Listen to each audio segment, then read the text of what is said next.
Hello and welcome to Pod is Life. On today's episode, Brennan and I recap the Masters for golf pros and Joes alike, talk about Netflix and Amazon's recent woes, play Whose Stat Line Is It Anyway, and get ready for the NBA playoffs. Thanks for listening.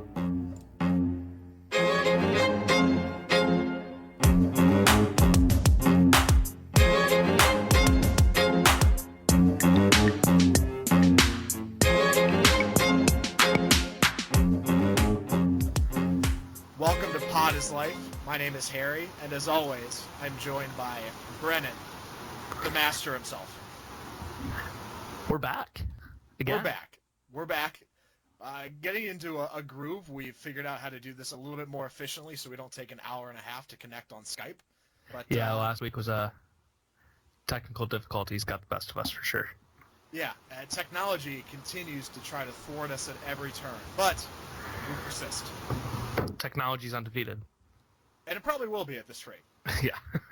But a lot to get to today, Brennan. There was the Masters, the NBA is wrapping up, pop culture continues to happen all around us. But we'll start today with where most of the sporting world had their energy over the weekend, which was the Masters. And so I'll toss it to you. Where do you want to start in terms of our official Masters coverage? I guess you start with the champion, right? Have to. Yeah, so let's start there. So Patrick Reed wins the Masters, and I will be honest with everyone. I am a very casual golf fan, and so I think I represent the majority of people that follow the major golf storylines, and so the flare in the sky that said Tiger's back. And so I saw that early this week, and I was like, Masters time, locked in, here we go. So on Saturday, when I see Patrick Reed atop the leaderboard, I start scratching my head because I'm saying to myself, I have no idea who this guy is. So Brennan, were you? I think you're a little bit more locked in on the golf world than I am. Were you aware of the now Masters champion Patrick Reed 4 days ago? I'm definitely more locked into the golf world than you are.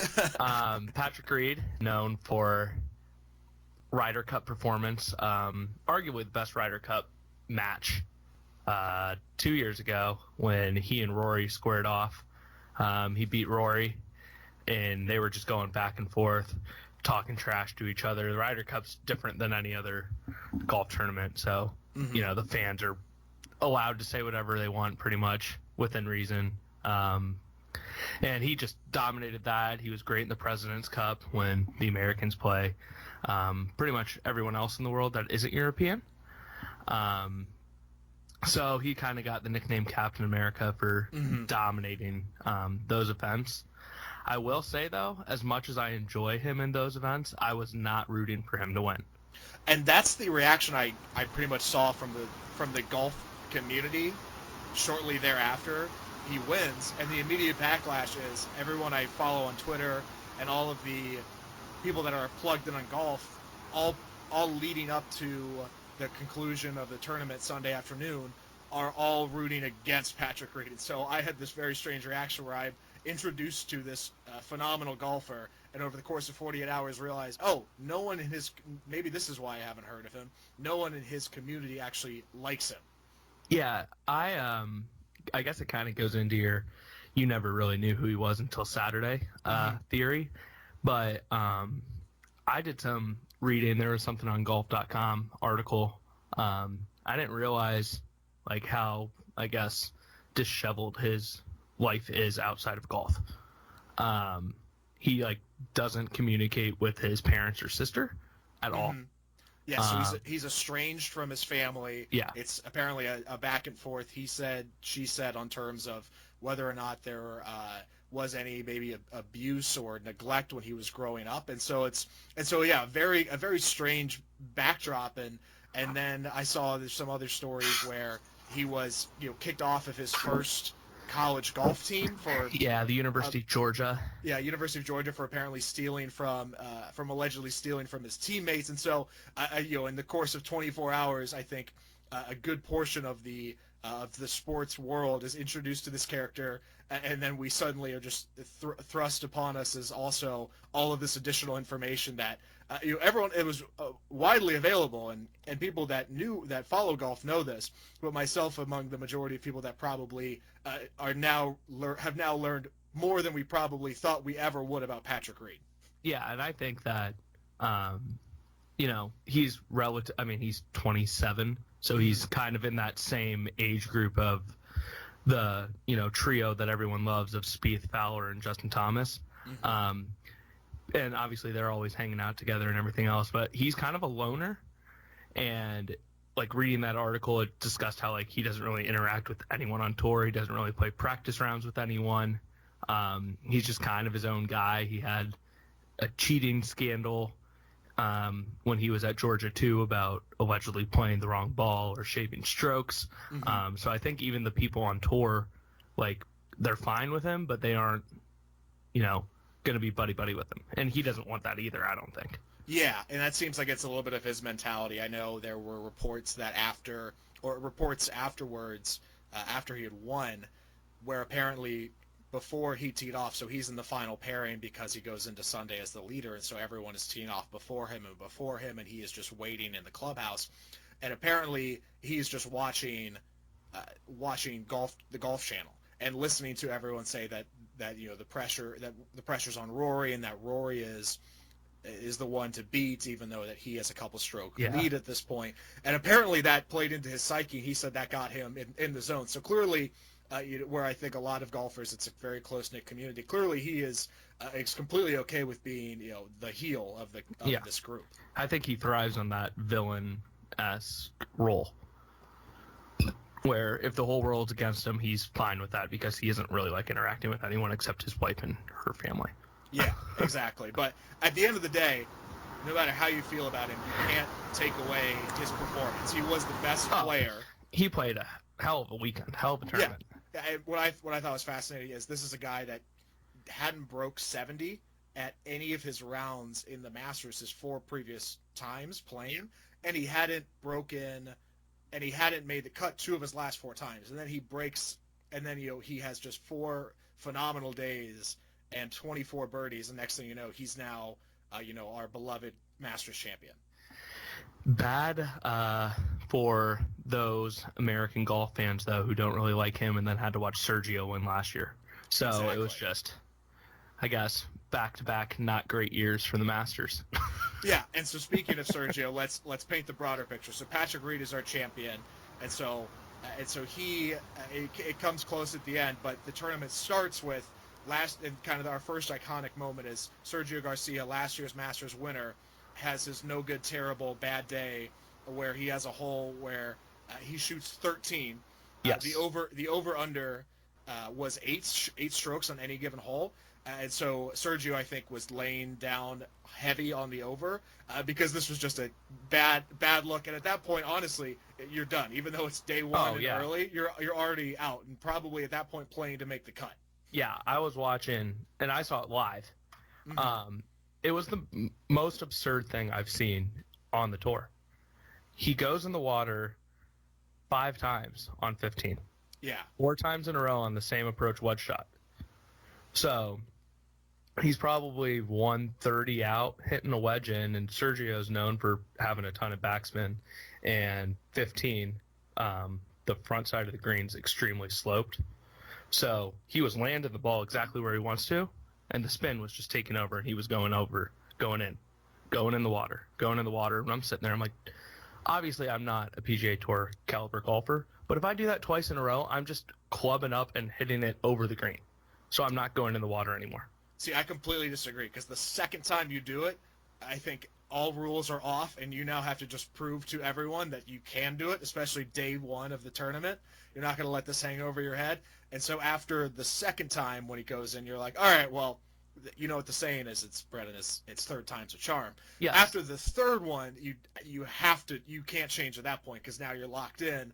Yeah, I mean, you've made your bet at that point. You've made your bet at that point, and then after the fourth one, you probably don't actually need to finish the hole. You can probably just stop at that point. Yeah, that was my other thing. I would have, if I did it 3 times in a row, I would have been like, oh yeah, give me a 10. and I'm picking up my ball. Obviously, you can't do that in these tournaments. Yeah. But he ends up carding a 13, which is the highest score ever recorded on a single hole at Augusta. And really, after the second time he goes in, like you said, his weekend was over. You can't really recover from getting a quad, a quadruple bogey on a hole, let alone doubling that and going 8 over on a hole. Exactly. So last year's champion Sergio Garcia out early, but a lot of other familiar names, even for the casual fan, are in the hunt, which I think was what made it an exciting tournament. But one name that quickly was not in the hunt was the betting favorite going into the weekend at plus 850, Tiger Woods. So Tiger came in the betting favorite, and we quickly realized, even though that we had a camera following him for the first 2 rounds, that this was not going to be his Masters. Yeah, he shot over par first 3 rounds, I believe, or at least definitely over 70. I think he shot a 69 on Sunday. So finished the tournament well.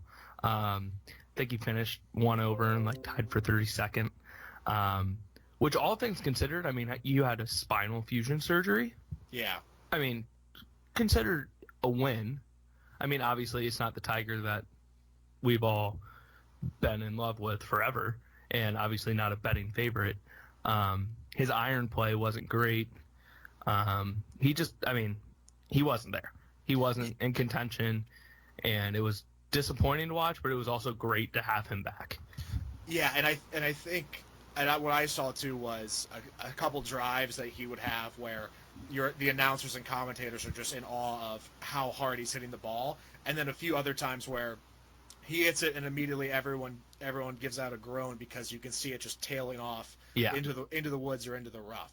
And so clearly, whatever your reaction to Tiger's performance is based on whatever scale you had going into it. For me, I knew that this year, from what I've heard, that the plan from Tiger's team was that this is really the year where they weren't expecting, per my understanding, to go out and win all 4 majors, but they were going to not have Tiger not make the cut, which was and have to drop out. And part of that is you see Tiger's schedule this year is not that many back-to-backs. He's not flying coast to coast for back-to-back tournaments this year and spacing out so he can stay healthy, to your point. And so I think at the end of the day, if you are putting Tiger on a scale of being, if the goal of Tiger is to be competitive again, I think this is a good step in the right direction. If you expected Tiger to win, obviously that didn't happen, and he didn't look the part of the Masters champion that he once was.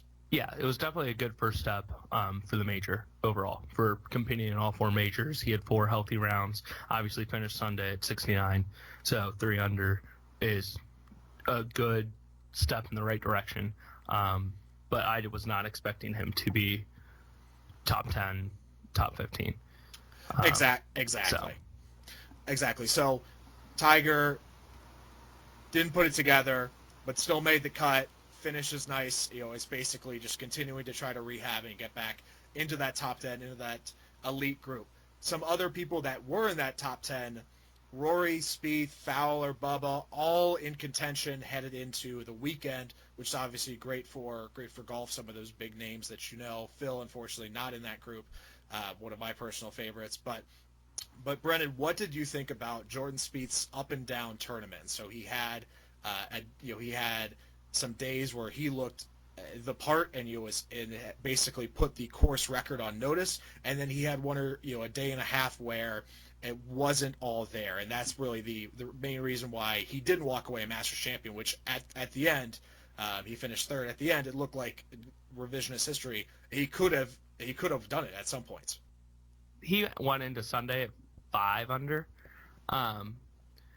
and even when they were teeing off, they were thinking, okay, if they can get to 11 where Rory started the day, and have Patrick Reed, mess up a little bit, that'd be a great thing. And then Jordan just goes out there and puts on an absolute show. I think that Jordan made Sunday better. And I think it goes back to what we were talking about with Patrick Reed, how not everyone was really happy. Jordan's a fan favorite. Yeah. So when he's making his run, everyone's hopping in on him. When Ricky Fowler's making his run at the end, everyone's all in because those are two of the most likable guys on tour. Exactly, and I think that's one of the great dynamics of the sport of golf that you just don't get in a lot of other arenas, where at the you get these great, really decisive moments just out of how the sport is how the sport functions. So Patrick Reed on the 18th has a 1-stroke lead over Fowler, 2 strokes over Spieth, but the entire 18th hole, you're sitting there and you think, as he's about to tee off, I'm like, well, what if the ball goes astray? What if it gets into the rough? What if it goes in the water? And he gets to the point where he misses his birdie putt, and he's got a 4-foot par putt for the win. And it comes down to this. Basically, a 4-day tournament comes down to one putt that basically saves Patrick Reed from a playoff with Ricky. And so you get these great moments where the camera keeps panning to Ricky. Ricky is just basically watching and trying to see, does he have a shot to get his first Masters or his first major win, or is Patrick going to make this putt and send him back home second? Yeah, and Ricky is definitely a tour favorite. He was an absolute class act with all of it. He stayed, congratulated him, and he had, I think it's the second time he's coming second at the Masters. So it's going to happen for him. And when it does, every golf fan is going to be ecstatic because he's just a great guy for the sport and, just an absolute fan favorite and player favorite. But I think that having all those guys in contention made Sunday more interesting for, I think, people like you. I think the most disappointing part, though, was where Rory started the day and then just how he played. Yeah, and so for me, and I'm curious if you had the same thought, Brett, and my mind immediately goes to the 2011 Masters where Rory comes into Sunday with a heavy lead and then shoots a +8 on Sunday and just falls apart. Because as I mentioned before, I'm not locked in on the Valpo Open. I'm really only come back for the Masters, but I vividly remember that because it was almost like watching a car wreck. You can't look away, and so it wasn't obviously that bad, but it's another Sunday where Rory, who is a phenomenal golfer. This is not, we're not disparaging him, but the Masters is the missing piece of his Grand Slam, and again he goes into a Sunday with a chance to win and has a subpar performance. Yeah, it was disappointing, to say the least. I was pulling for Rory. But like you said, in 2011, he blew up at the Masters, and then he went on to go win the next major at the U.S. Open by 8 strokes. So I think his game was in a great place. And I think he still finished 5th. So he's been, I think, top 8 the past 5 Masters, or top 10 the past 5 Masters. So he's another one where it's going to happen. It's just he hasn't been able to put it all together. But I'm still looking for him to go and have a continued great tour year here in 2018. I was just disappointed that he didn't make it more interesting. I think it's always interesting when they're going back and forth in the final pairing, and it's not someone else making a run. And it was back to the Ryder Cup where they went back and forth, and I think everybody was hoping that was what was going to happen again. Unfortunately, it didn't, but he's not going anywhere. He's going to complete exactly. It's not like he's not going to win a Masters. Yeah, he has plenty of time left on his golf clock, and so he will be back for many more Sundays. But you really at this point just hope that it doesn't become any sort of a mental game where he can't overcome a Sunday lead. Right, exactly. I also should say that he didn't play subpar, because that would have been good in golf. He played above par with, I think, finishing +2. Yeah, I think he finished at 9 under. He started at 11 under. So, and I know this was probably the thing you were most interested about, being that you aren't dialed into the Valspar Championship before the Masters or the Houston Open. That's always before the Masters. So what'd you think of the list of words that patrons can't shout? Yeah, so thankfully some investigative journalists are out there in the field doing the great work that needs to be done to keep our community safe and well informed. Those big J journalists out there. all the big J journalists out there, thank you. And so it was leaked. So a little background on this: the Masters has a lot of like plain clothes security people all around, so you don't really know as you're looking who's security, who's not. Yes. All over, interspersed in these crowds. And so part of that is so that they can catch people when they break the rules. And one of the rules is there's a list of phrases you're not allowed to shout after a ball is hit.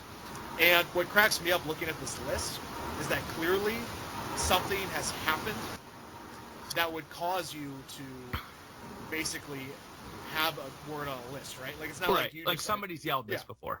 somebody has made this enter the list. And so some of my favorites from looking at this list are Sweep the Leg Johnny, obviously from Karate Kid.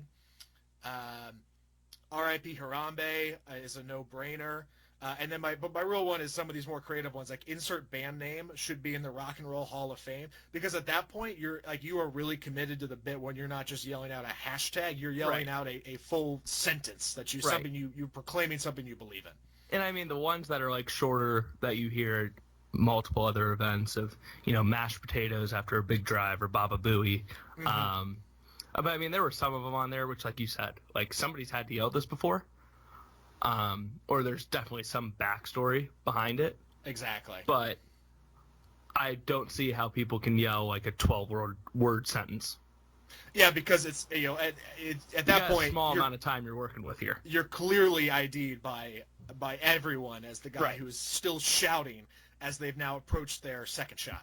Right. And like the one that I thought was, like you said, back to the security being blended in. One of them was, "Hey, security, can you pick me out of the sea of people?" Which Like is just a little absolutely bit of, challenging them. a little bit of a red flag there. You're kind of just letting them know exactly where you are. Listen, I want you to kick me out if you can find me. So, but you obviously, you want to avoid security. You want to stay not just for the tournament, Brennan, but for the concession stands. The And this is $4 beers. There are $4 beers, and so and this to me, it just proves that every concession stand for every sporting event could have and should have much lower prices. So let me read you off a few of these. So, Well, since we're going to talk about that, yeah, the new Falcon Stadium is like notorious for this because they made all of their prices absolutely reasonably priced, and they were doing some case study on it and how they probably had more concession stand sales because it was more reasonably priced, and I'm not walking up getting, a hot dog and a beer for $12. yeah. So I think that, the tickets to go to the Masters, like for a whole week pass, are like $7,000, so it's the least they could do. Yeah. And that's kind of the kicker is why Yeah. they're able to subsidize their menu. But you can get a pimiento cheese sandwich is one of their is one of the things the Masters is known for, and that sandwich is $1.50. You can get a wrap for $3. Coffee's $1.50. Right. No iced coffee. I think we're about 20 years away from the Masters catching up with that trend. But beer is $4. Imported beer is $5. Craft beer is also $5. Just prices that you don't even see at dive bars. Right. It's just they're doing it right. They're for the patrons. They're just trying to make everyone happy. Exactly. And so that concludes our official Masters coverage, Brennan. We will return to this next year. We'll have some more golf updates. Yeah, we definitely need to at least cover the majors. Yeah, and that seems fair. I think I can devote a Sunday afternoon to some more of these majors. Naps, and this is said all over the place, but it bears repeating because of how important it is and how true it is. Naps during a major on a Sunday afternoon or Saturday afternoon is the best nap that you will get all year. Absolutely. There's nothing better than it. Exactly. And you got to plan it out early because the meters go off around 2 or 2:30 normally. So if you start your nap around 1:30 and wake up at like 3:30 when they're getting to hole 8 or 9, and you see the whole back 9, you're all in. Yeah, and that's exactly how you time it. So that is our Masters coverage. Now, Brennan, we move into the Pop Culture Roundup. Are you ready? As ready as I'm going to be. All right, Brennan. We start off today with some news on a show that we're both very close to. So the Stranger Things creators are being sued for plagiarism. Yeah, I was kind of baffled when I first saw this.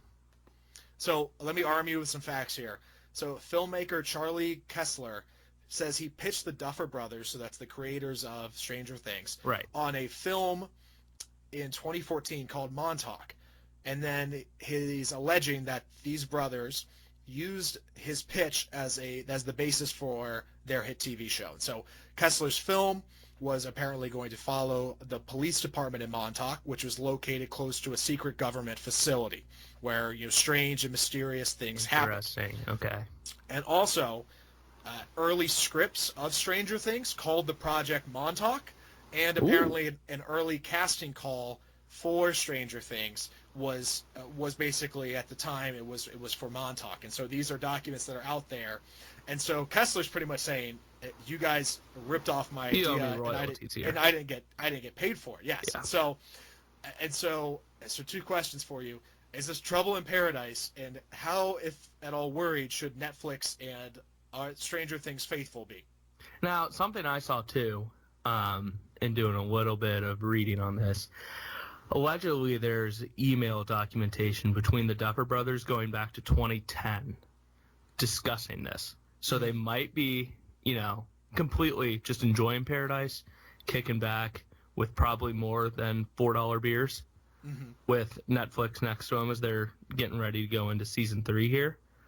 I did think it was interesting, though, because normally these things you don't really hear about plagiarism or anything else. So I was a little bit concerned as to whether or not it was going to affect the overall product.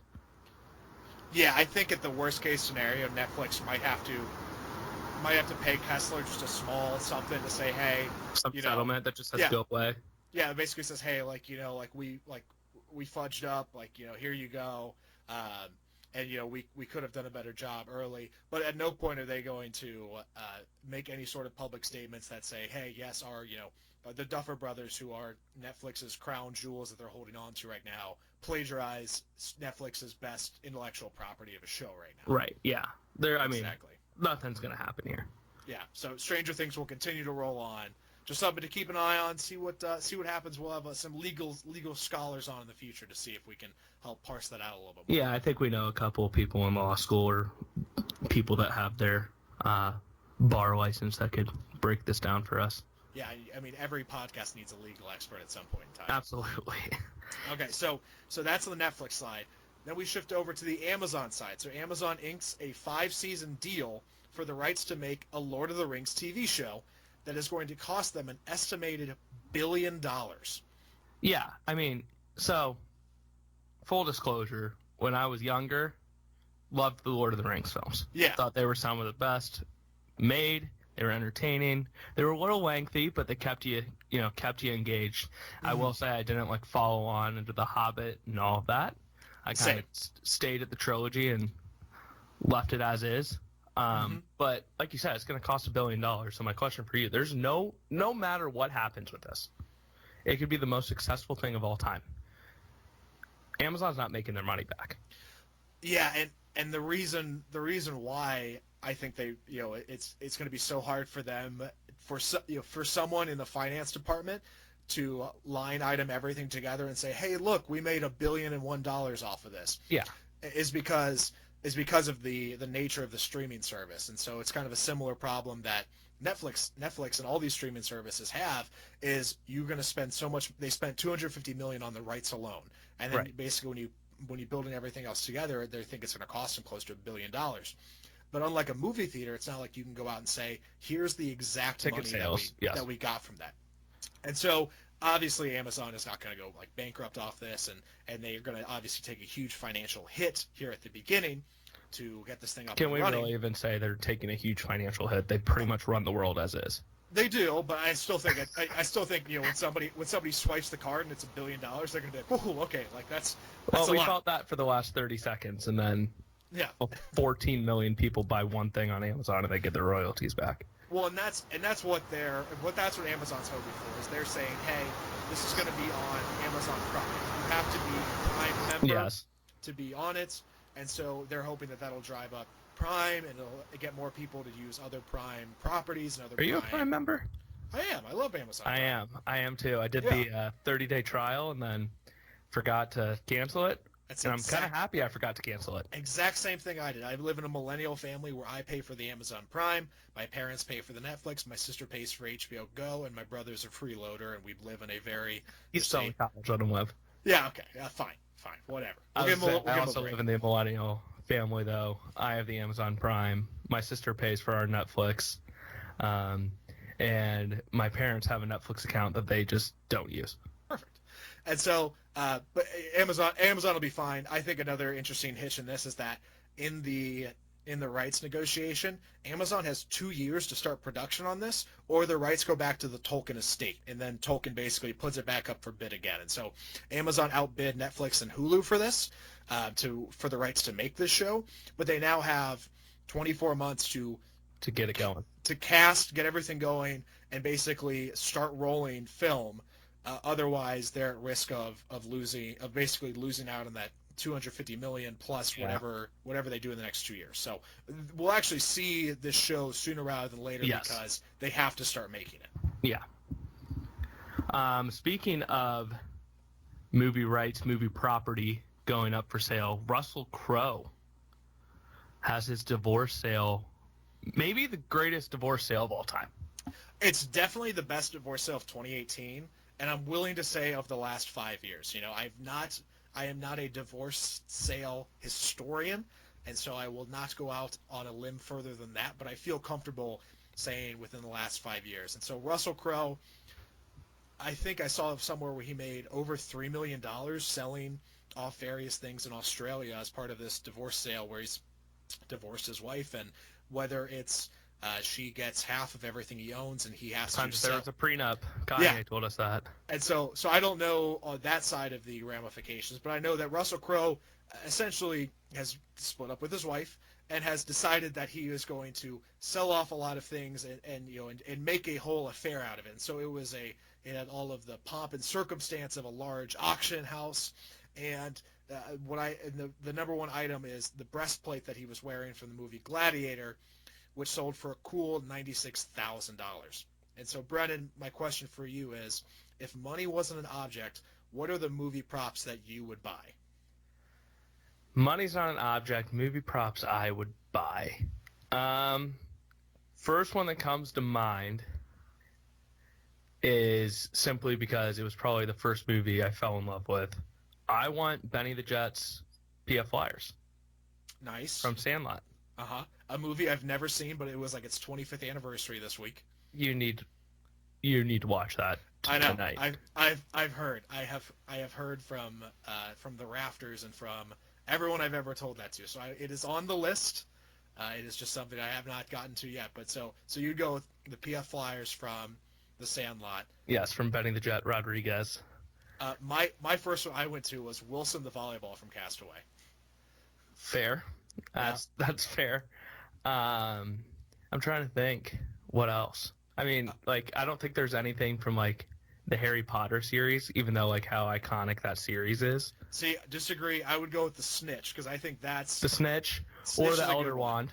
Yeah, both of those would be good. Or the thing is, I feel like a broomstick would be cool, but someone would accidentally, unless you had it hanging or up somewhere, someone would think it's an actual broom and they could get into some issues there. Let's do two more. Okay. I would say I'm going to go with any lightsaber from any Star Wars movie. See, that doesn't hold value to me just because I'm not a Star Wars fanatic. Well, that's okay. You can enjoy your Elder Wand, and I'll just slice you with a lightsaber. But my Elder Wand, we're not going to get into that. Yeah. I'm trying to think of what the most iconic thing from Forrest Gump would be. You could go box of chocolates. Yeah, but I mean, that's gonna get moldy. I'm gonna say either the painting in Robin Williams' office in Good Will Hunting, or the bench from the park that they sit at and have the talk where he delivers some of his most famous lines in that movie. Yeah, I like that. Objectively the greatest movie of all time. Oh, I love that movie. Because that was part of the challenge for me, is a lot of my favorite movies don't have any sort of iconic props, and so thinking a little bit creatively. But that example reminds me. My last pick would be the napkin where Matt Damon slams it against the window, and he's like, I got her number. How about them apples? Would be my sneaky last pick. That's a good one. That's a very good one. When we make it big and money isn't an option, we'll just go and we'll buy all those out. I'm in. Last pop culture roundup item for today, Brennan, is Black Panther, the movie that has turned into a cultural phenomenon, is breaking Saudi Arabia's 35-year cinema ban. So the movie itself isn't breaking the ban, but Saudi Arabia has lifted their ban, and Black Panther is going to be the first movie shown in Saudi Arabia in theaters since 1983.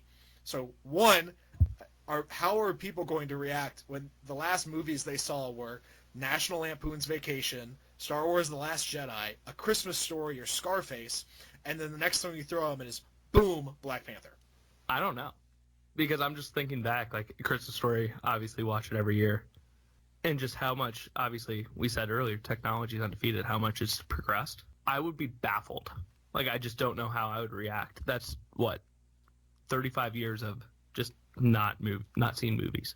Yeah, and some of the other factoids that I saw looking into this is Saudi Arabia's missed out on 7 Star Wars movies, 8 Harry Potter films, all 8 Fast and Furious films. And the last time they saw Tom Cruise was in Risky Business. And so there's like 2... No Mission Impossible. Yeah, there's like 2 or 3 different phases of Tom Cruise's career that they have completely missed out on. They missed the Scientology, Oprah fiasco. I know that's not even a movie, but it's a big part of his life. Yeah, and so they've basically missed out on all these different phases of pop culture and movies. And so a lot to catch up on.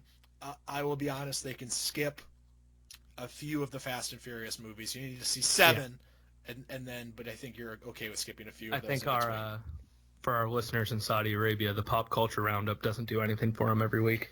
Yeah, and I was checking the stats yesterday, and they consistently skip through it. But it's okay. We'll get them. Understandable. We'll have a Black Panther review. That way we can all find something on it. Brennan, that is it for pop culture for us. Are you ready for a game? I am. Brennan, for those of you who don't know, is headed back to school, and so we're really excited about this. Obviously, education is one of the most important things all around the world. So most expensive pieces of paper you're going to get. Yes, and so to help Brennan get back into the groove, to get him ready for his tests and quizzes that are upcoming, made a little quiz for you today, Brennan. The game is going to be called Whose Line Is It Anyway? So based off of that famous television improv show. But what we're going to be doing today is I'm going to read you the stat line from a particular player in a basketball or a baseball game, and I'm going to tell you who the 2 teams playing were, and I need you to guess who this stat line is from. So whose stat line is this anyway? Are you ready? I am. Okay. All right. Let's start off with you in a softball here and see how it goes. Friday night in the Cavs and 76ers game, this player had 27 points on 12 of 17 shooting with 15 rebounds and 13 assists. So 27, 15, and 13, triple-double. It wasn't LeBron. Was it the Fresh Prince himself? It was. So ding, ding, ding. Congratulations. You're 1 for 1. Ben Simmons with his triple-double in the 76ers game against the Cavs, which then followed up, as you mentioned, with some more social media posts of LeBron, pretty much all but confirming that he will not be returning to the Cleveland Cavaliers next season. Next one. We're not going to get into that. We're not yet. In the Dodgers and Giants 14-inning game, this player went 6 for 7 with 4 RBIs, including a walk-off home run. Andrew McCutchen. There you go. And I'll be honest, at this moment when I saw this notification on my phone was the exact moment I realized Andrew McCutchen was no longer on the Pittsburgh Pirates. You need to be more invested in everything besides the NBA. All right, but 2 for 2, Brandon. Let's see. It gets a little bit trickier here. Are you ready for number 3? Yeah. In Sunday night's Lakers and Jazz game, this player had 22 points on 9 of 12 shooting with 10 assists and 4 rebounds. Donovan Mitchell. Lakers, Jazz, Donovan Mitchell. Is that your final answer? Yes. Incorrect. It was Joe Ingles, the Great White Hope. He did have a nice dunk in that game. Yes. So I cannot wait for the playoffs and everyone outside of the Utah Jazz faithful to realize who Joe Ingles is and that this guy can actually kind of ball. Yeah, he looks like he should not be in the NBA, but All he right. can play. All right, Brennan. 2 for 3. 2 more to go.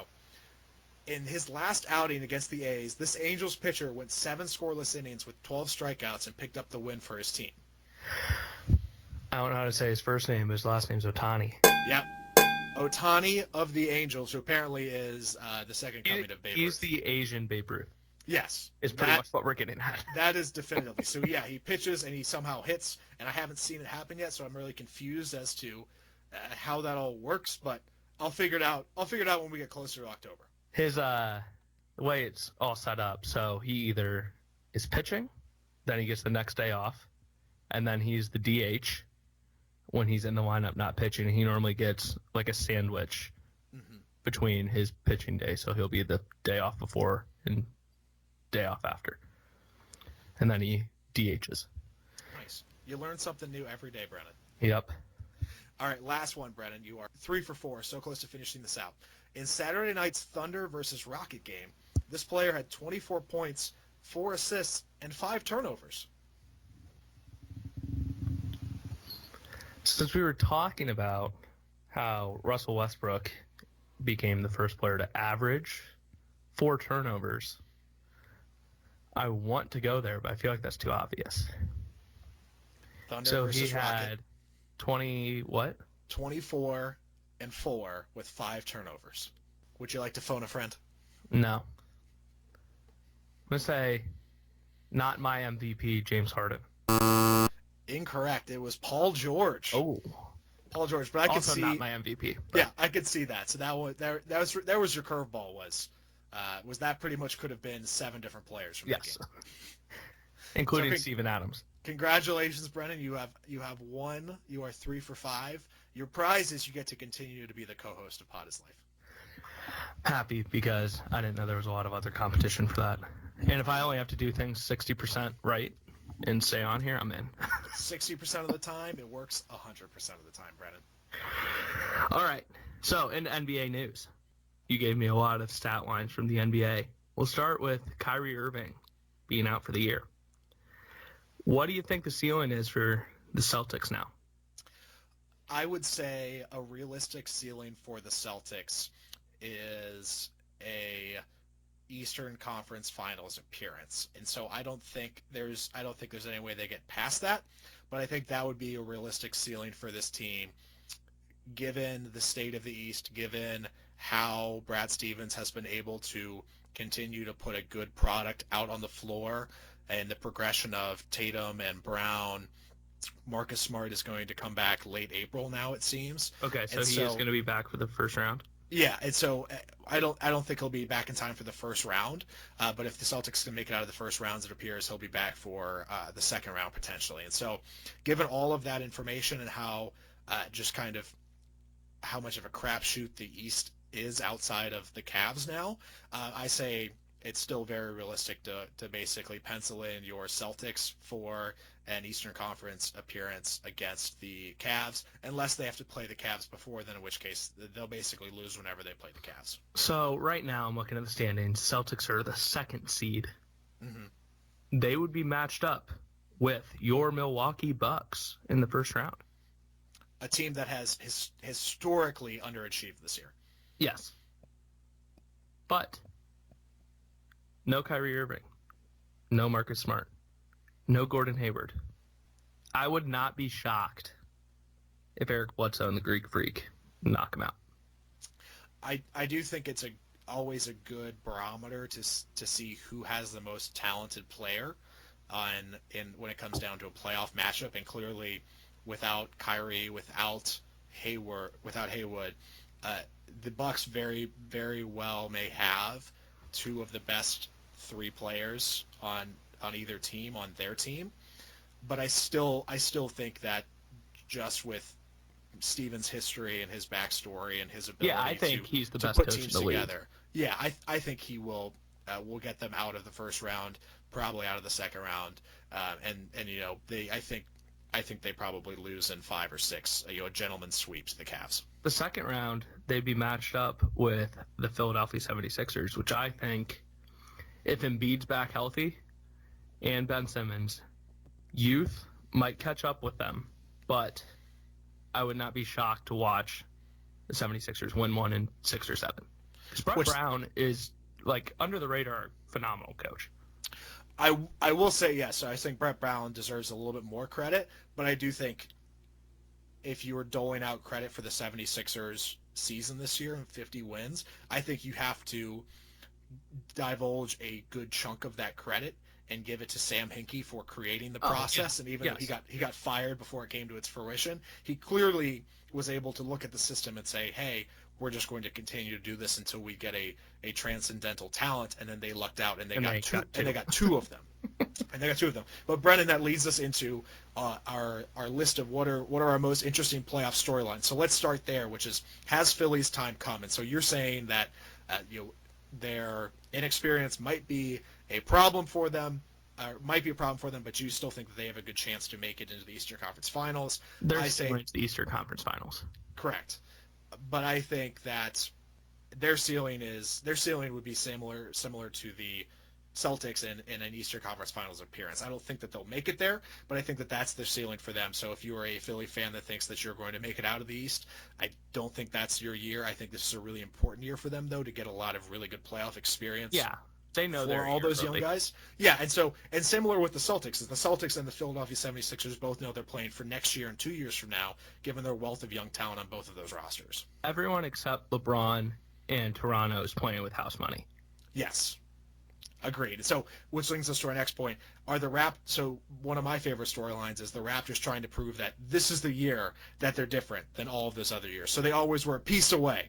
And, so they got Jonas Valanciunas, and then it was, okay, this was our piece, and then that ended up not being it. And then they get Terrence Ross and some athletic guards coming off the bench, and then it turns out that wasn't their piece. And then they signed Serge Ibaka, and then that was the piece. And so now they come back this year, and their piece was, hey, we shoot more threes now. And I think everyone says the same thing, but you'll see it. You'll see it. We'll believe it when we see it, and no one has seen it in the playoffs yet for the Raptors. And barring the Cavaliers winning their next 2, which they play the Knicks, so they probably will, and the 76ers have to lose their next 2, the Raptors are matching up with LeBron in the second round. Mm-hmm. They're not getting past LeBron. Okay. Rapid fire through the rest of these storylines, Brennan. I think we're both agreed it's LeBron's East to lose, right? Yeah. So LeBron's East to lose, but if we turn to the West, is there anyone that could stop the Warriors, the Rockets, from colliding in the Western Conference Finals? Since the West is just a hodgepodge of teams from 4 through 8,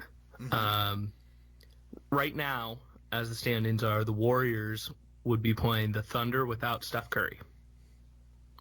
Do you think they could knock him off in the first round? No. And I think because well, the Thunder are 2-1 against the Warriors this year. Yeah, so they've played well. They've had good games against them. I still think that Steve Kerr also falls into that realm of undervalued coaches. And part of it is because of the optics of times this year where Steve Kerr legitimately wasn't coaching, and every season Steve Kerr hasn't been coaching. Yeah, times every year where Steve Kerr hasn't been coaching. But I truly believe that even without Steph Curry, they still have the better team and the better system where they understand what they're doing. The Warriors, where they are in a game that they're going to let Russ get his, they're going to let Paul George get his, they're going to let Melo shoot, and they're going to just systematically score more points just because of how many threes and the volume of threes that they're going to put up over the course of 5 or 6 games. Yeah, and the only reason, I definitely think that's what's going to happen. The only reason I could see it happening and the Thunder winning is simply Steph Curry is that system. Mm-hmm. They aren't the same team when Kevin Durant's the focal point. I think that playoffs are different, and defensive intensity will just get ratcheted up for them, and they'll be able to go back to the defensive team they were last year.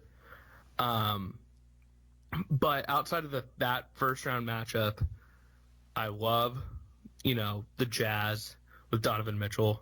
The Trailblazers are a great story, and hopefully the Timberwolves make it. If they don't make it, that might be the choke job of the year with the Bucks.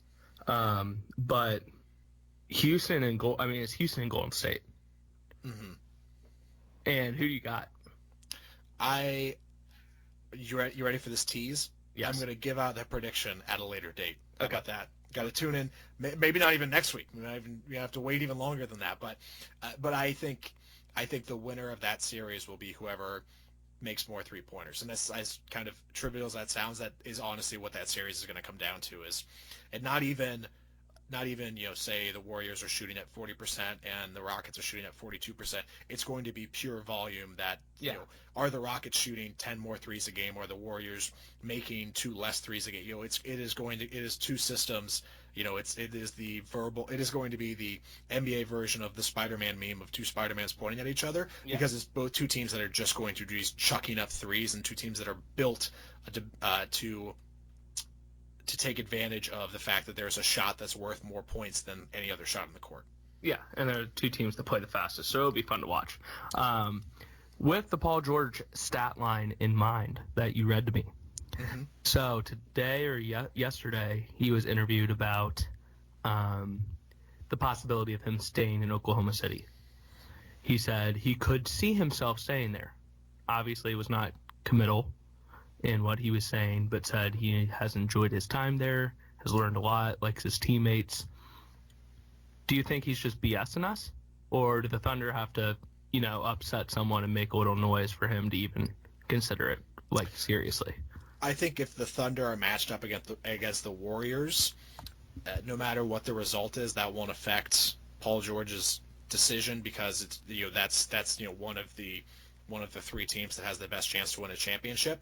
I think if the seeding falls out, because like you mentioned, there's about 2 games, as we're recording, there's 2 games left in the NBA season, and 4 through 8 in the West are all up for grabs.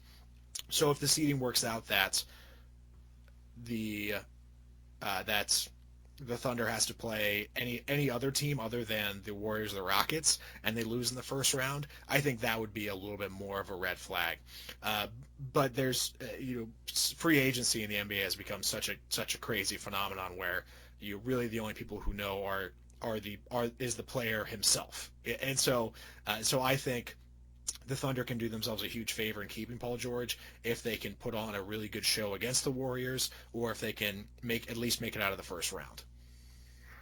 See, I agree with you, but I'm also thinking if he really wants to go to the Lakers, they easily could be the 8th seed in the West next year and lose in the first round, if that's the same thing that the Thunder are going to do. So where do you really want to be? I think everyone thinks he's going to LA, but I guess that still remains to be seen. I think if they do make a run, it's hard to leave that, because then you're kind of looking at okay, what's really important to you? You didn't really want to be the man in Indiana. Mm-hmm. He's probably better as the second option. So if you're going to LA, are you really going to be the second option? Unless LeBron comes, no, you're going to be the man again. Yeah. So he's gonna be the one taking 20 to 25 shots a game wherever he goes, unless he pairs with another superstar. Right. So I think that'll be interesting. Something to keep an eye on, because he's one of the best 2-way players in the league. It's something just to keep people interested, even though we don't think that there's really any teams except Houston and Golden State that can win a championship. Exactly. Unfortunately. Yeah. But I still think it'll be interesting to see. I think there's going to be a lot of really interesting playoff matchups, and we'll get to see a lot of great basketball the first round of the playoffs. But I do think at the end of the day, everyone is playing to lose to the Cavs, the Warriors, or the Rockets. Yes. But it'll be, I think, a little bit different than last year, where we were just okay, let's just get to the finals, because we know LeBron's going to be there, and we know the Warriors are going to be there. Yeah, there's a little bit more intrigue this year, where there's 3 teams that we can pencil in for 2 spots. Yes. All right, Brennan. NBA news is over. It is time for our closing thoughts of the week. Would you like to go first, or you want me to go? I'll go first, since mine's NBA related. Go for it. So, Ben Simmons, in an interview with ESPN, says that he is 100% the Rookie of the Year. I 100% disagree with him. Ooh. Donovan Mitchell is the Rookie of the Year, without a doubt. Mm-hmm. He is already the best player on his team. Ben Simmons is not. He took the Jazz, who, if you can name more than 3 people on the Jazz, I would give you $100. When Joe Ingles is a major contributor, which he's very good, but Donovan Mitchell is averaging over 20 points a game, leading all rookies in scoring. He's got the Jazz in the 4 spot in the West, which I think everybody would have thought you were crazy. Last year, I think they finished in the 5 seed. Yeah, they with were 5 Hayward. with Gordon last year. So, I mean, he's Rookie of the Year, and it shouldn't be close. I will say if Simmons wins, there should be an asterisk next to the win that says that he got to spend a full year in the NBA before he played his rookie season. Right. It's the same thing that happened with, Embiid last year, even though he only ended up playing like 32 games, so he wasn't qualified really anyway. But if you take like a red shirt year in the NBA, you should not be a Rookie of the Year. Yeah.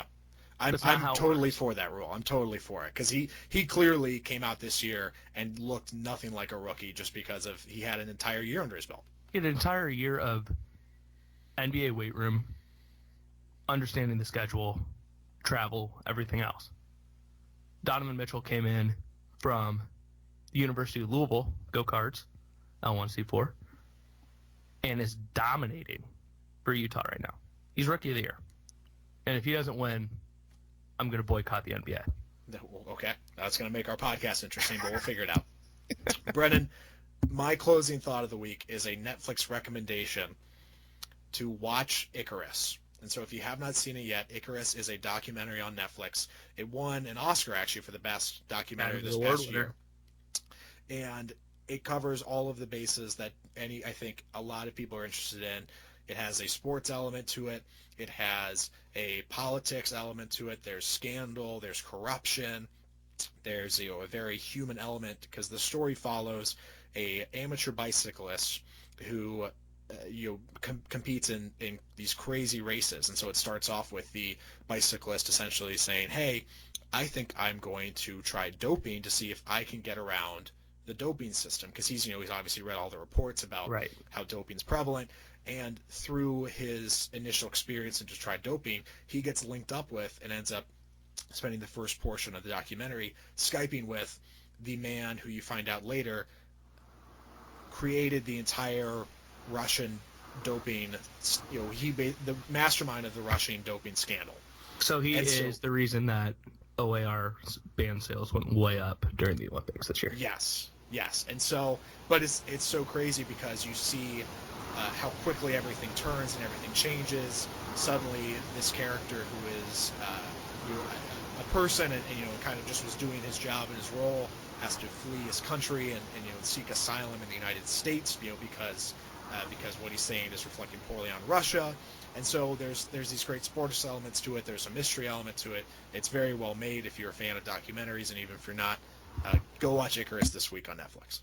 I'll tune in and I'll give my very prestigious review of it, since I am an Academy voter, obviously. Nice. So, embrace debate. Kobe's letter to basketball, or Icarus, who deserved it more? 15 seconds on Kobe. He bought his Oscar. I don't know why he got it. It was the award was for best animation. It was not for best writer of something that turned into an animation. The animator should have gotten the award, not Kobe. And I'll leave it at that. Brennan, good job by you, Brennan. Always a good time here, Harry. All right. See you guys next time. Yep.